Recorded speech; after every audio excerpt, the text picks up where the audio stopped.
Thought I'd make it through without getting too worked up, but I think I get worked up hearing about other people's children more so than being able to tell the story of my son. But my passion came July 27th of 2022. I lost my 17-year-old son, Brandon Guffey, due to suicide. We found out a few days later that he was being extorted. Started at midnight, and by 1:40 a.m., he had taken his life. He was living his best life. There seemed to be no problems. And I'd never heard of the term sextortion.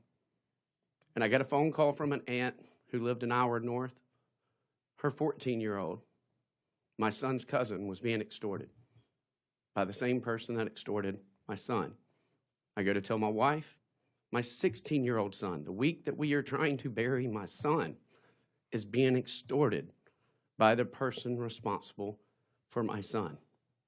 And companies like Meta pulled down one profile, but left up the additional profile, and we now know that person extorted 13 additional children by that profile being left up.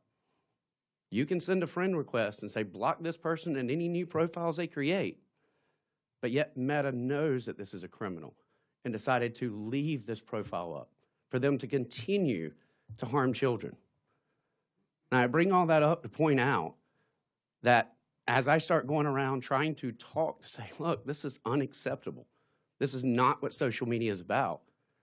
The only thing I keep getting told is, well, we can't do anything because of Section 230.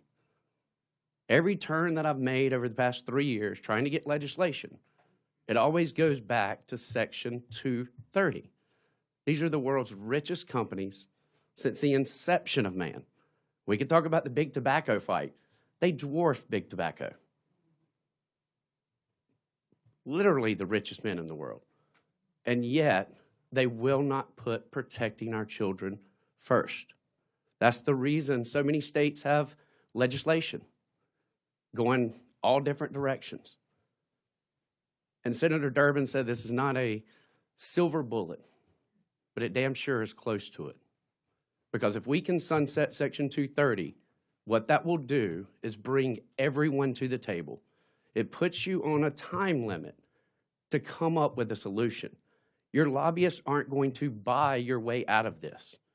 You're not going to just try to attack everyone. And if we can stand united, and one of the best things that I love about every single one of these tech bills, if you notice, it's always a Republican and a Democrat. It's always across the aisle. Because as divided as our country is, and I believe that's even due to not Section 230, but algorithms from big tech dividing us and putting us in our own circle. The one thing that we can all agree about, the one thing that we can all unite around, is protecting the next generation. So I want to thank Senator Durbin, Senator Graham. I want to thank Joseph Gordon-Levitt for your voice, and all the parents as we continue to grow, coming up here to advocate. It's not something I want to see, but our voices are getting heard, and I'm thankful for that. Thank you all.